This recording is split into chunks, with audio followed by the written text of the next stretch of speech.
दिल्ली की अर्थव्यवस्था के विध्वंस के लिए पूरी तरह जिम्मेदार हैं माननीय अरविंद केजरीवाल जी, आम आदमी पार्टी की सरकार और माननीय मुख्यमंत्री आतिशी जी, जो दिल्ली की वित्त मंत्री भी हैं। अचंभे की बात है, 31 साल में पहली बार दिल्ली का जो बजट है वो डेफिसिट में है, यानी घाटे में है, और छोटे मोटे नहीं, 7,000 करोड़ रुपए का डेफिसिट है। ये जानबूझ के करा गया क्योंकि दिल्ली सरकार ये झूठ फैलाना चाहती थी, जनता को भ्रमित करना चाहती थी कि दिल्ली के पास सरप्लस पैसा है। नमस्कार, और यहां आने के लिए बहुत बहुत धन्यवाद। आप सभी को नवरात्रि की बहुत शुभकामनाएं। मित्रों, आज मैं आप सभी के समक्ष एक बहुत ही गंभीर विषय यहां पर साझा करने के लिए बैठी हूं। आप सब जानते हैं कि कल दिल्ली फाइनेंस डिपार्टमेंट की एक रिपोर्ट आई है, जिसको मीडिया के बंधुओं के माध्यम से हम सबसे अवगत कराया गया है। इस मीडिया की रिपोर्ट, इस दिल्ली फाइनेंस डिपार्टमेंट की रिपोर्ट से यह स्पष्ट हो गया है कि दिल्ली की अर्थव्यवस्था के विध्वंस के लिए पूरी तरह जिम्मेदार हैं माननीय अरविंद केजरीवाल जी, आम आदमी पार्टी की सरकार और माननीय मुख्यमंत्री आतिशी जी, जो दिल्ली की वित्त मंत्री भी हैं। अचंभे की बात है, 31 साल में पहली बार दिल्ली का जो बजट है वो डेफिसिट में है, यानी घाटे में है, और छोटे मोटे नहीं, 7,000 करोड़ रुपए का डेफिसिट है। इसका क्या अर्थ हुआ? इसका अर्थ यह हुआ, पहली बात, कि दिल्ली में जो एक्सपेंडिचर है यानी खर्चा, वो दिल्ली की इनकम या दिल्ली की आय से कहीं कहीं ज्यादा है। इसका एक और बहुत ही संगीन पहलू है कि ये डेफिसिट जानबूझ के हुआ है। आपको याद होगा, जब विधानसभा के पटल पर यह बजट पारित करा गया तो तब माननीय सीएम आतिशी जी ने, जो तब केवल वित्त मंत्री थी, उन्होंने दिल्ली के बजट के सरप्लस होने की घोषणा करी थी। बड़े बड़े दावे करे थे कि दिल्ली के पास फालतू पैसा है। लेकिन आप ये देखिए कि इसेंशियल इंफ्रास्ट्रक्चर प्रोजेक्ट्स, जैसे कि दिल्ली में अस्पतालों की मरम्मत, नया कोर्ट कॉम्प्लेक्स बनाना, सैलरीज देना कर्मचारियों को, कर्मचारियों की पेंशन और इस प्रकार के ऐसे कई बड़े खर्चे, इनका बजट में प्रावधान ही नहीं करा। They did not make provisions for over 7,000 crore rupees in the budget of Delhi.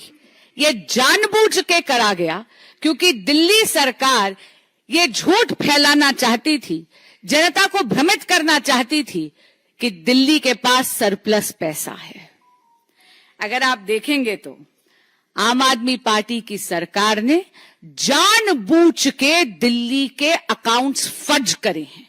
इसलिए आज हम इस अकाउंट फजिंग की और दिल्ली के बजट की सीएजी से ऑडिट और जांच मांगते हैं, और जांच के बाद कड़ी से कड़ी कार्रवाई हो, इसकी मांग रखते हैं।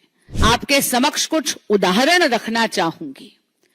माननीय आतिशी जी, केजरीवाल जी और आम आदमी पार्टी की सरकार को पता था कि दिल्ली के पास पैसे की किल्लत है, और इसीलिए आपको याद होगा, अचानक उन्होंने एक पन्ने का ऑर्डर निकाला और 10,000 से बस मार्शल्स को बड़ी क्रूरता और निर्ममता से नौकरी से निकाल दिया। 6 महीने की उनकी सैलरी उन्हें नहीं दी। इसी तरह क्योंकि दिल्ली सरकार के पास पैसा नहीं है, उन्होंने झूठ बोला था कि बजट में सरप्लस है। 7,000 करोड़ रुपए का उन्होंने बजट में डेफिसिट रखा जानबूझकर। आप देखिए, शिक्षा के क्षेत्र में भी उन्होंने वोकेशनल ट्रेनिंग टीचर्स के साथ भी यही करने का प्रयास करा। बड़ी बेरहमी से एक पन्ने के ऑर्डर से उनको भी निकाल दिया नौकरी से। ये तो माननीय उपराज्यपाल जी की इंटरवेंशन हुई तो उन टीचर्स की नौकरी दोबारा बहाल हुई। इसी के साथ आपको याद होगा, honourable supreme court of India ने जब आरआरटीएस के प्रोजेक्ट का केस चल रहा था तो अल्टीमेटम दिया उन्होंने केजरीवाल सरकार को कि आप इसेंशियल सर्विसेज या जो इसेंशियल इंफ्रास्ट्रक्चर्स हैं उसके लिए आम आदमी पार्टी की सरकार पैसा नहीं दे रही, और देगी भी कहां, क्योंकि आम आदमी पार्टी की सरकार ने दिल्ली के बजट में प्रावधान ही नहीं रखा, जैसा इस रिपोर्ट से स्पष्ट हो रहा है। सुप्रीम कोर्ट को यह अल्टीमेटम देना पड़ा, आम आदमी पार्टी की सरकार को लताड़ना पड़ा कि हम आपका एडवर्टाइजमेंट बजट जो है उसको हम जब्त कर लेंगे, आपके प्रचार का पैसा जब्त करेंगे, क्योंकि आप दिल्ली के लिए इसेंशियल इंफ्रास्ट्रक्चर के लिए पैसा नहीं दे रहे। अब हाल ही में जब मॉनसून आया था तो आप सबको याद है दिल्ली की क्या बदहाली हुई थी। जरा सी बारिश में पूरी की पूरी दिल्ली डूब गई थी। राजेंद्र नगर में तो 3 आईएएस एस्पिरेंट्स की जल भराव के कारण मौत भी हुई। और यह जल भराव क्यों हुआ था? क्योंकि नालों की डिसिल्टिंग नहीं करी गई थी। स्थानीय लोग बार बार आम आदमी पार्टी के विधायक से गुहार लगाते रहे कि डिसिल्टिंग करवा दीजिए, नाली की सफाई करवा दीजिए, लेकिन आम आदमी पार्टी के विधायकों के कानों पर जूं तक नहीं रेंगी। कल की ये जो दिल्ली फाइनेंस डिपार्टमेंट की रिपोर्ट है, इसमें यह भी स्पष्ट हो गया कि नजफगढ़ ड्रेन की डिसिल्टिंग के पैसे को भी इस बजट में इंक्लूड नहीं करा गया था। अरे जब आपके संज्ञान में यही नहीं होगा कि आपको नालों की सफाई करवानी बहुत ज्यादा अनिवार्य है, आप उसके लिए बजट में प्रावधान ही नहीं करेंगे, तो स्वाभाविक सी बात है कि आप अपनी जिम्मेदारी भी नहीं निभाएंगे। ये दिल्ली जो डूब रही है, नालों की जो सफाई नहीं हो रही, ये इसलिए हो रही है क्योंकि आम आदमी पार्टी की सरकार सत्ता में इतनी मोह में मदमस्त है कि वो इनकी डिसिल्टिंग के प्रावधान भी नहीं कर रही बजट में। आम आदमी पार्टी की सरकार केवल प्रचार प्रसार और भ्रष्टाचार में लिप्त है।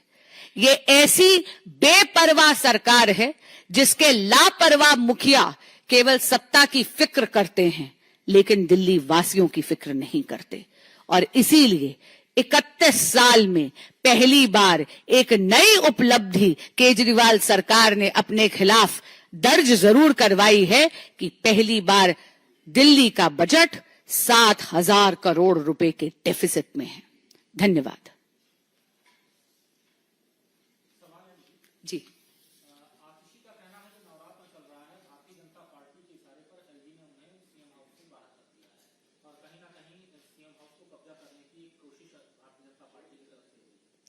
कोई भी सरकारी बंगला किसी व्यक्ति विशेष की व्यक्तिगत प्रॉपर्टी नहीं होता, वो सरकार की प्रॉपर्टी होती है। उसको विकेट करने के लिए, उसके आवंटन के लिए, उसको ऑक्यूपाई करने के लिए एक पूरा प्रोसीजर होता है। प्रोसीजर अगर फॉलो नहीं करा जाता है तो स्वाभाविक सी बात है कि वहां पर कार्रवाई की आवश्यकता होती है। फिर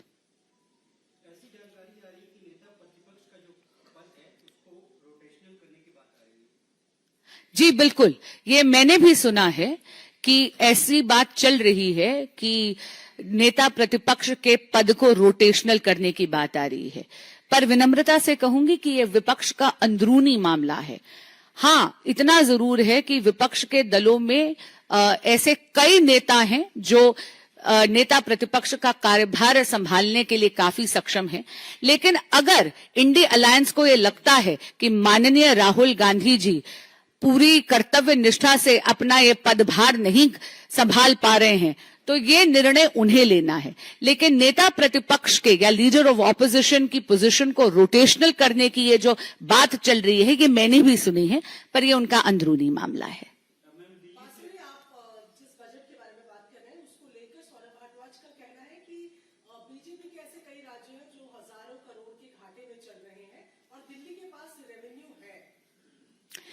दिल्ली के पास कतई रेवेन्यू नहीं है। और मैं एक बात आपको यहाँ पे जरूर स्पष्ट करना चाहूंगी, ये जितने भी प्रोजेक्ट्स थे ये ऑनगोइंग प्रोजेक्ट्स थे। चाहे अस्पताल की मरम्मत की बात हो, चाहे कोर्ट कॉम्प्लेक्स बनाने की बात हो, चाहे सैलरीज देने की बात है, चाहे पेंशन देने की बात है, इनमें से कोई भी ऐसा खर्चा नहीं है जो नया खर्चा है, जो अचानक से अकस्मात इस सरकार पर गिरा है। इसका प्रावधान करना, इसके लिए प्रोविजंस बनाना बजट में, ये उनकी फिड्यूशरी ड्यूटी है, ये उनके अधिकार क्षेत्र में है, उनकी जिम्मेदारी है। और बहुत अजीब बात है कि माननीय आतिशी जी जो मुख्यमंत्री भी हैं और वित्त मंत्री भी हैं और स्वयं इतनी ज्यादा ज्ञानी हैं अर्थशास्त्र की, उन्होंने 7,000 करोड़ रुपए का डेफिसिट दिल्ली के बजट में 31 साल में पहली बार उन्होंने लाकर खड़ा कर दिया है। ऐसा कोई भी भाजपा रूल्ड स्टेट नहीं है जहां पर इसेंशियल सर्विसेज पर असर पड़ रहा है।